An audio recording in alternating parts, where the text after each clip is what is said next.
Sa isang malamig at maulang gabi, isang itim na sasakyan ang huminto sa isang tulay sa labas ng Maynila. Isang matagumpay na negosyante na nagngangalang Miguel, na isang taon nang namatayan ng anak na babae, ang nakarinig ng mahinang iyak.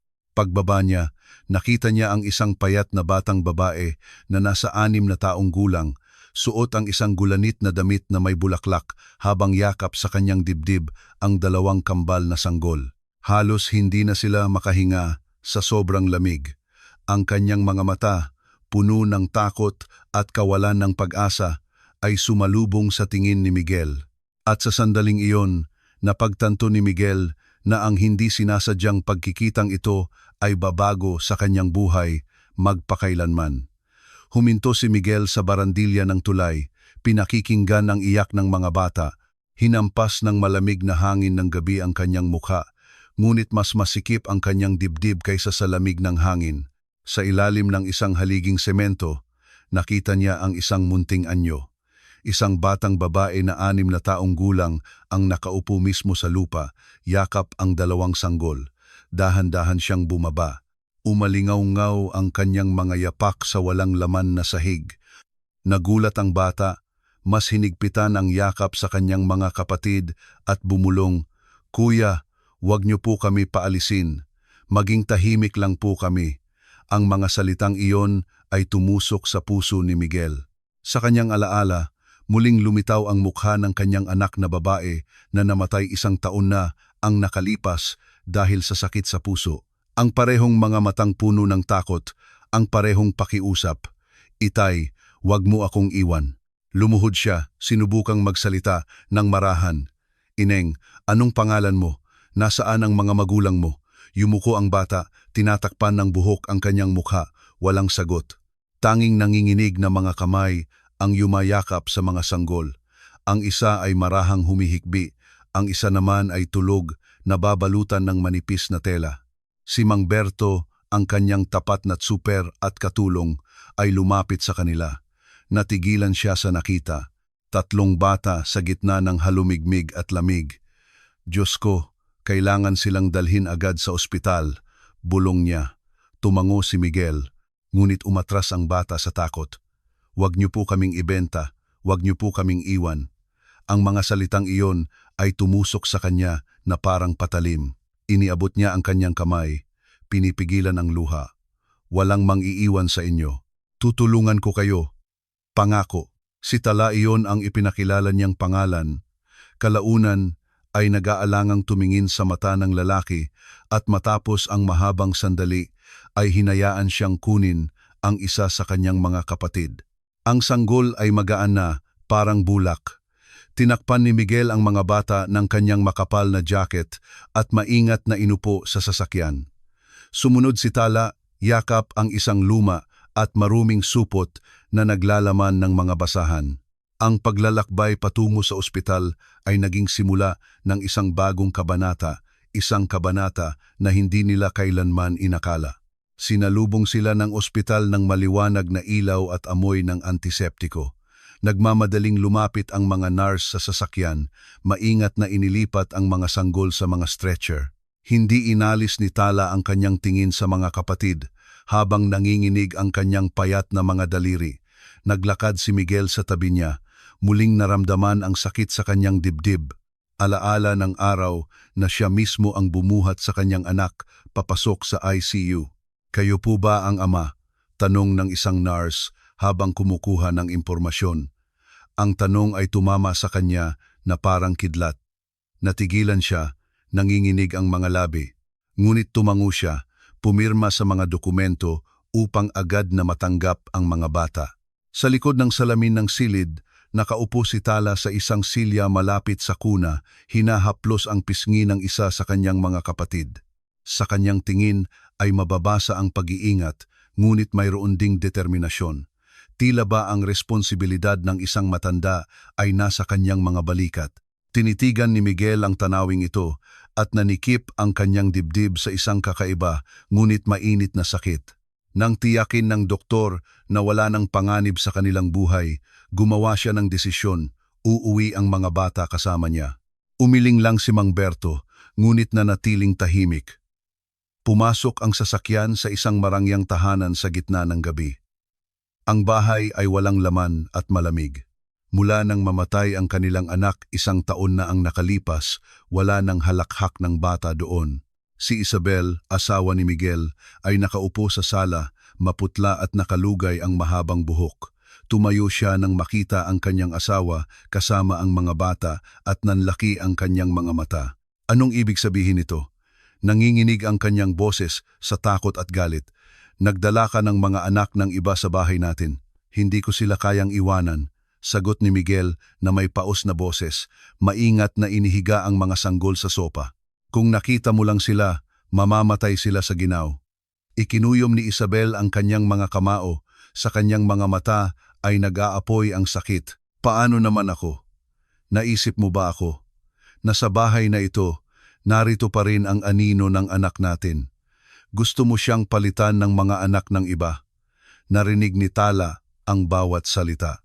Nanginig ang kanyang mga balikat. Bumulong siya sa kanyang mga kapatid. Kung ayaw nila sa atin, aalisin ko kayo rito. Narinig ito ni Miguel at marahas na lumingon. Lumuhod siya sa harap ng bata. Tinitigan ang kanyang mga mata at marahang sinabi, "Hindi, wala akong gustong palitan. Hindi ko lang kayang dumaan na parang walang nakita. Kailangan nila tayo tulad ng pagkakailangan natin sa kanila." Tumalikod si Isabel at umakyat sa hagdanan. Iniwan ang kanyang asawa kasama ang mga dayuhang bata. Itinago ni Tala ang kanyang mukha sa kanyang mga palad at marahang umiyak ang mga sanggol. Nang gabing iyon, walang gumalaw sa hapunan. Mag-isang nakaupo si Tala na may isang mangkok ng kanin. Dahan-dahang kumakain, nagsisikap na huwag gumawa ng ingay. Ang mga sanggol ay nakahiga sa isang pansamantalang duyan sa tabi niya. Sinubukang ngumiti ni Miguel. Ngunit nanginginig ang kanyang mga kamay nang abutin niya ang mga sanggol para patahanin sila. "Shh! Huwag kayong umiyak. Nandito lang ako." Bulong ni Tala habang hinahaplos ang kanilang mga ulo. Pinanood ito ni Isabel at sa isang saglit, kumislap ang pag-aalinlangan sa kanyang mga mata. Nakita niya kung paano ang batang halos paslit pa ay nag-aalaga sa kanyang mga kapatid na may pagmamahal ng isang ina. Ngunit ang puso ni Isabel ay masyadong puno ng sakit at siya'y tumalikod. Hating gabi, nang tahimik na ang buong bahay, sumilip si Isabel sa silid ng mga panauhin. Doon, sa tabi ng kama, nakaupo si Miguel. Ang kanyang tingin ay nakatuon kay Tala na natutulog at kumikinang ang mga luha sa kanyang mga mata. Iyon ang parehong tingin noong tinititigan niya ang kanilang yumaong anak. Idiniin ni Isabel ang kanyang palad sa hamba ng pinto. Nahirapan siyang huminga. Pinapalitan niya siya. Ang isipang iyon ay sumagi sa kanyang ulo. Tumulo ang luha sa kanyang mga pisngi. Tumakbo siya sa kanilang silid tulugan at ibinagsak ang pinto. Umalingaw-ngaw ang kanyang sigaw sa buong bahay. "Hindi mo gagawing ampunan ang bahay natin." Ngunit sa sandaling iyon, sa ibang bahagi ng lungsod, sa isa pang marangyang bahay, isa pang usapan ang nagaganap. Si Eduardo, ama ni Tala at ng kambal, ay nakaupo na may isang tasa ng kape, maputla at pagod. Matapos mamatay ang kanyang asawa, nalunod siya sa kalungkutan at ang kanyang bagong asawa na si Gina ay hinikayat siyang kalimutan na ang mga anak. "Hindi mo sila kailangan," malamig niyang sabi habang hinahaplos ng daliri ang balikat nito. "Ibigay mo sa akin ang mana at makakalimutan mo na ang lahat." Sa tabi niya ay nakaupo ang abogado na si Attorney Salcedo, handang mameke ng mga dokumento. Nais nilang burahin ang mga bata sa mundo, na parang hindi sila kailanman umiral. Samantalang sa mansyon ng mga Reyes, nagsisimula pa lamang ang pakikibaka para sa buhay at karapatang mahalin. Kinabukasan, ang mansyon ng mga Reyes ay napuno ng bagong tensyon. Halos hindi nakatulog si Miguel. Buong gabi siyang nakaupo sa tabi ng kama ni Tala at ng kambal. Pagsikat ng araw, umalingaw-ngaw ang iyak ng bata sa bahay. Dahan-dahang idinuya ni Tala ang kanyang kapatid. Bumubulong, "Tulog na. Sinag, huwag kang matakot. Nandito lang ako." Nakatayo si Isabel sa may pinto. Sa kanyang alaala, May mga sumilay na tagpo. Noong araw, ang kanilang anak na hirap huminga dahil sa sakit ay humawak sa kanyang kamay at bumulong, "Inay, huwag kang umalis." Nanikip ang kanyang lalamunan at nagmamadaling umalis si Isabel. Hindi nagtagal, ang katahimikan ng almusal ay binasag ng tunog ng telepono. Sinagot ni Miguel at isang mapanuyang boses ang narinig mula sa kabilang linya. "Mr. Reyes, alam ng lahat na itinatago ninyo ang sarili ninyong mga anak. Tigilan nyo na ang pagpapanggap na isang santo." "Sino to?" matigas na tanong ni Miguel. "Mike Ramos, mamamahayag. Malapit nang malaman ng buong lungsod na nagtatago kayo ng mga iligal na tagapagmana." Ikinuyom ni Miguel ang kanyang kamao. Si Isabel, na narinig ang usapan, ay namutla. Kaya pala, nanginginig niyang sabi, "Mga anak mo ang mga batang ito?" Hindi siya nakasagot kaagad. Ang katahimikan ay pumatay sa kanyang pag-asa. Tumayo si Isabel at umalis nang hindi naghihintay ng paliwanag. Nakaupo si Tala sa tabi, nakayuko sa kanyang mangkok ng malamig na lugaw na parang takot huminga. Pagsapit ng tanghali, nagkagulo ang lungsod. Isang video ang lumabas sa internet. Isang payat na batang babae na may gulanit na damit ang di umano'y nagnakaw ng isang lata ng gatas ng sanggol sa isang supermarket. Malalaking titik ang nakasulat, "Anak sa labas NG bilyonaryo, huli sa pagnanakaw."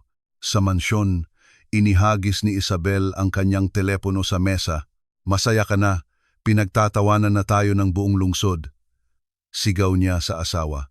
Huminga ng malalim si Miguel, ngunit matatag na sinabi, "Naniniwala ako sa kanya." Hindi magnanakaw si Tala. Narinig ito ni Tala at humagulgol. "Hindi ko po kinuha, tinitingnan ko lang po." "Totoo po."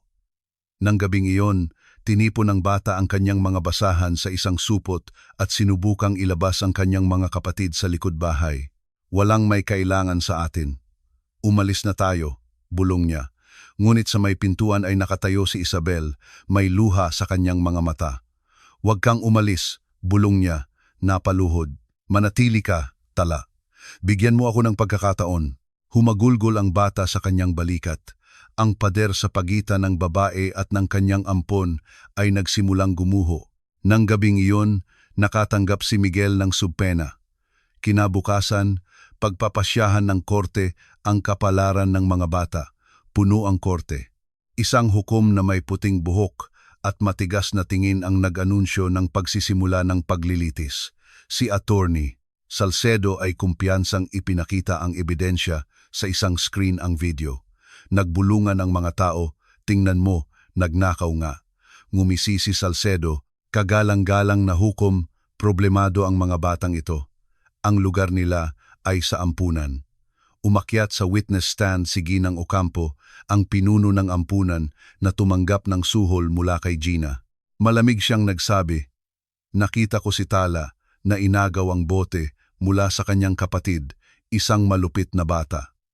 Tumayo si Tala, nangingilid ang luha. "Hindi po totoo yan. Hindi ko po sila sinaktan, pinapainit ko lang po sila sa gabi." Nagbulungan ang mga tao, hindi nakatiis si Isabel at tumayo. "Nagsisinungaling ang babaeng yan.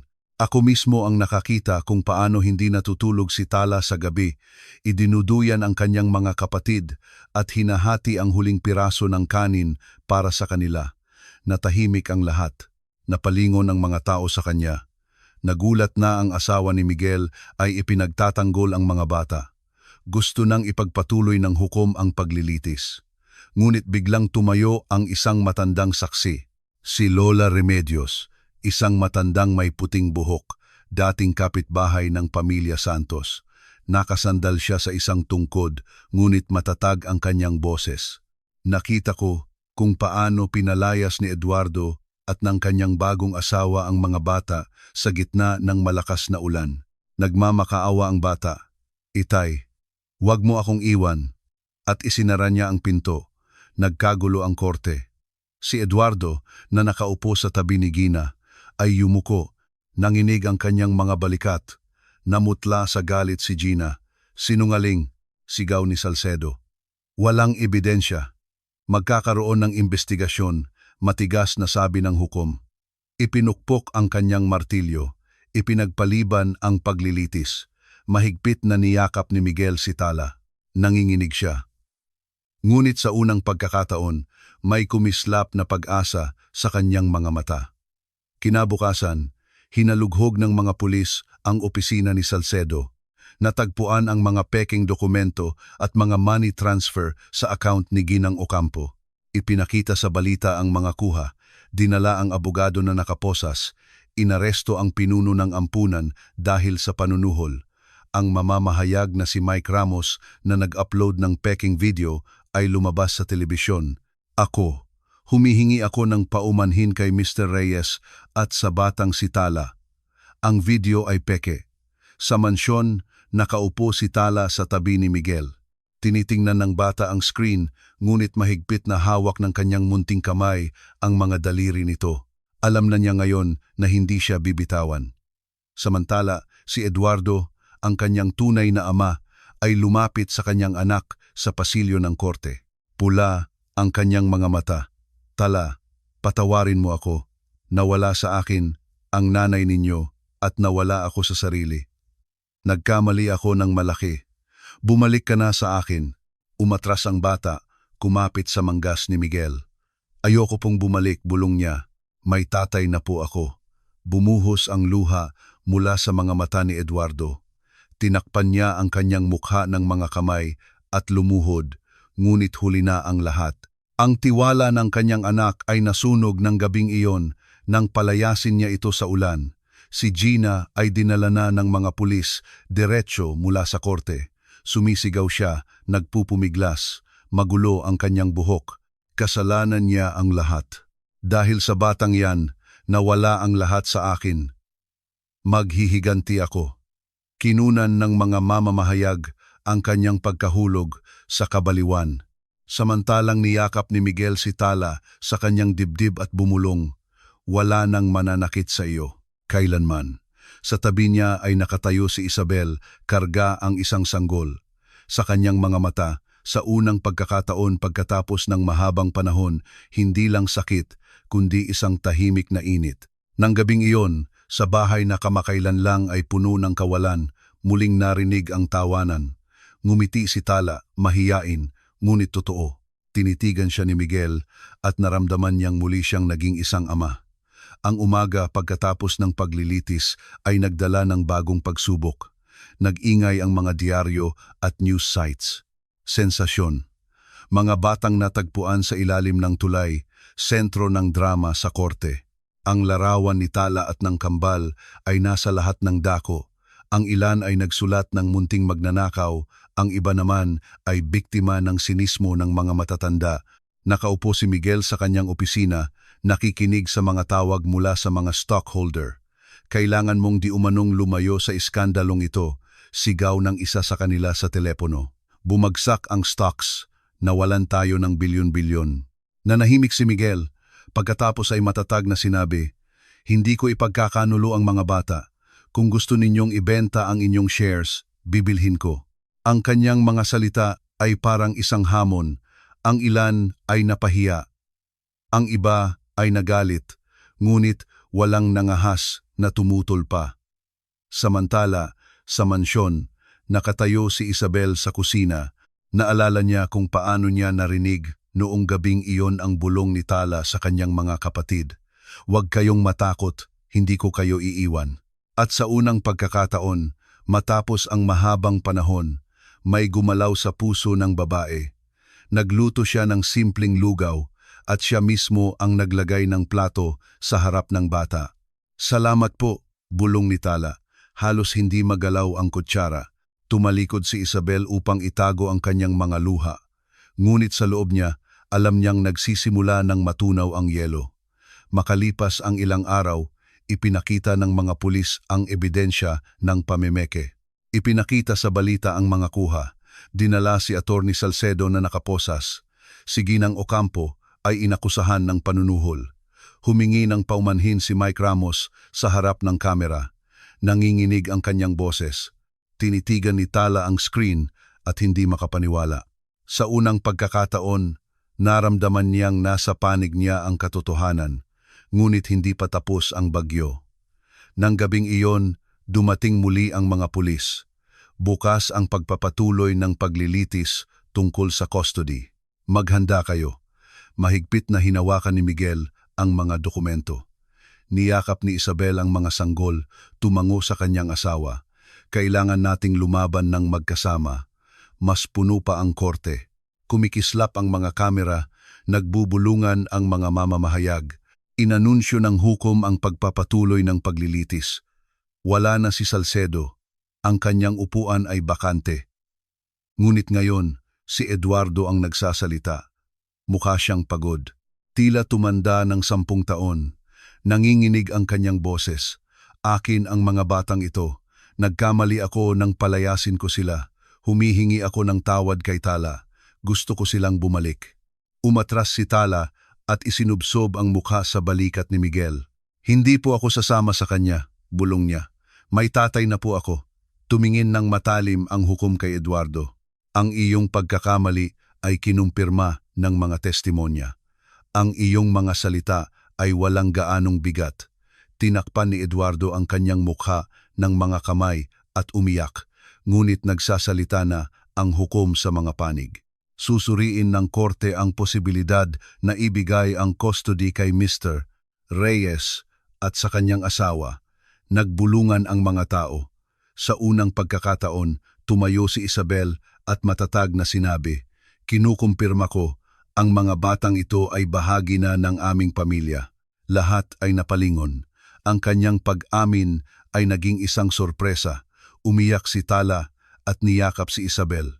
Ipinagpaliban ng hukom ang pinal na desisyon hanggang sa matapos ang pagsusuri. Ngunit sa silid ay mayroon ng hinala.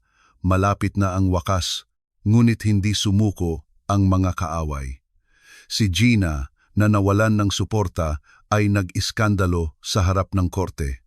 Nanginginig ang kanyang mga kamay na nakaposas, kumalat ang kanyang makeup. Kasalanan niya ang lahat. Dahil sa batang yan, nawala ang lahat sa akin. Sigaw niya, nagbabanta. Kinunan ng mga mamamahayag ang bawat salita. Sa mata ng publiko, si Gina ay tuluyan ng naging kontrabida. Nang gabing iyon, hindi natulog si Tala. Nakaupo siya sa tabi ng kama ng kanyang mga kapatid at marahang kumakanta ng oyayi. Pumasok si Isabel at natigilan sa may pinto. Naalala niya, dati ang kanilang anak ay humihiling din. "Inay, kantahan mo pa ako. Hindi ka rin makatulog?" Marahang tanong ni Isabel. Nagulat si Tala ngunit tumango. Lumapit ang babae at sa unang pagkakataon ay hinaplos ang kanyang buhok. "Ngayon, hindi ka na nag-iisa. Kasama mo ako." Humagulgol si Tala at biglang bumulong, "Salamat po, inay." Ang salitang inay ay tumusok sa puso ni Isabel. Ngunit ang kanyang mga luha ay hindi na luha ng pait, kundi luha ng paglaya. Kinabukasan, nagpatuloy ang mga tsismis. Ang ilan ay inakusahan si Miguel ng pagiging ipokrito, ang iba ay humanga sa kanyang katapangan. Ngunit ng gabing iyon, nagbago ang lahat. Ipinakita sa balita ang bagong ebidensya. Ang peking video ni Tala ay na-edit pala. Kinumpirma ng mga eksperto na ang recording ay pineke. Biglang bumaliktad ang opinyon ng publiko pabor sa mga bata. Sa mansyon, narinig ang unang tunay na tawanan. Nakikipaglaro si Tala sa kanyang mga kapatid. Sa unang pagkakataon ay hinayaan ang sariling ngumiti ng walang takot. Tinitigan ito ni Miguel at bumulong kay Isabel. "Tingnan mo, nabubuhay siyang muli." Tumango si Isabel. Kumikinang ang kanyang mga mata. Ngunit ang pinakamahalaga ay darating pa, ang huling paglilitis. Kinaumagahan, lumabas ang pamilya na magkakasama patungo sa korte. Pinagkaguluhan sila ng mga mamamahayag. Kumikislap ang mga kamera. Mahigpit na hawak ni Tala ang kamay ni Miguel. Sa kabilang kamay, yakap niya ang isang lumang teddy bear. Karga ni Isabel ang isa sa kambal. Ang isa naman ay dala ng isang social worker. May tensyonadong katahimikan sa silid. Itinaas ng hukom ang kanyang mga mata mula sa mga dokumento. Ngayon, ilalabas ang desisyon. Ang mga kaaway ay napahina na. Si Gina ay arestado. Si Salcedo ay nasa ilalim ng investigasyon. Si Ginang Ocampo ay tinanggal sa pwesto, ngunit nananatili ang tanong, kanino ipagkakatiwala ang mga bata? Malamig na sinabi ng taga-usig, sa kabila ng mga pampagaang na pangyayari, si Mr. Reyes ay hindi nila kadugo. Ang batas ay nangangailangan ng pag-iingat. Tumayo si Miguel, ang kanyang boses ay mababa ngunit matatag. Dugo, ang pamilya ay kung nasaan ang pag-ibig. Isinusumpa ko, wala ni isa sa mga batang ito ang muling mapupunta sa ilalim ng tulay. Narinig sa silid ang palakpakan na kinailangang patigilin ng hukom sa pagpukpok ng martilyo. Tumayo si Isabel sa tabi niya. Nawalan ako ng anak at akala ko'y patay na ang puso ko. Ngunit ipinakita sa akin ni Tala at ng kanyang mga kapatid na kaya pa pala nitong tumibok muli. Sila ang mga anak ko. Nakaupo si Tala na lumuluha, bumulong siya. Pakiusap po, wag niyo kaming kunin. Sa sandaling iyon, ang korte ay nasa panig na niya. Ipinukpok ng hukom ang martilyo.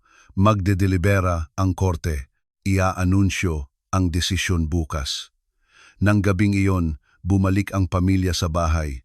Naghihintay sa katapusan ng kwento, puno ng kaba ang bahay. Ngunit mayroon ding pag-asa. Nakatulog si Tala na nakasandal kay Isabel.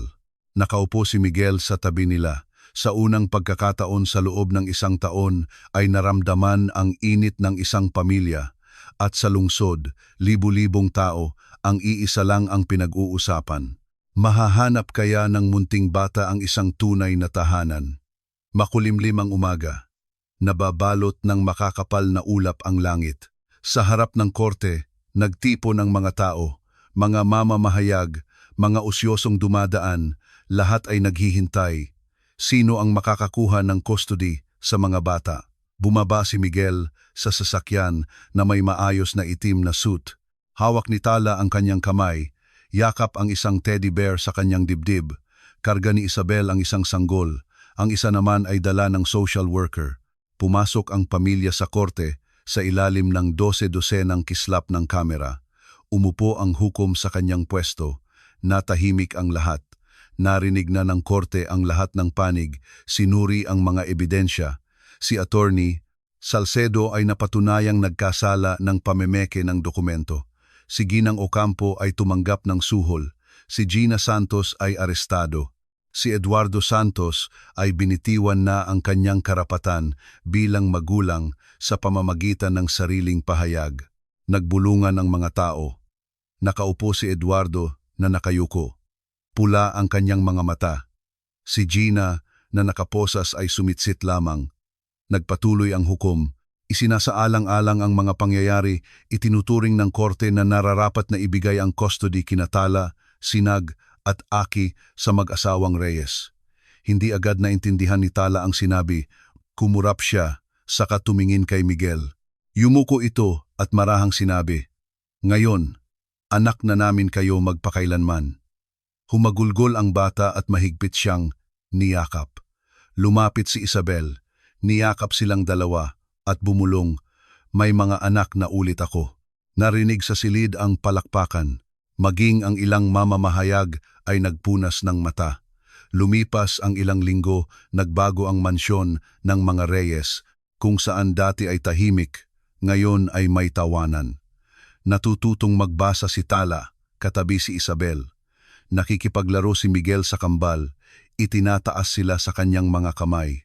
Isang gabi, nagdala si Tala ng isang kwaderno mula sa paaralan. May takdang aralin po kami, isulat ang tungkol sa aming tahanan, mahiyain niyang sabi.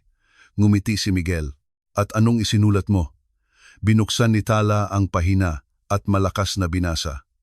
Ang aking tahanan ay hindi mga pader at hindi kayamanan. Ang aking tahanan ay kung saan hinahaplos ni inay ang aking ulo, hawak ni itay ang aking kamay at nakangiti ang aking mga kapatid.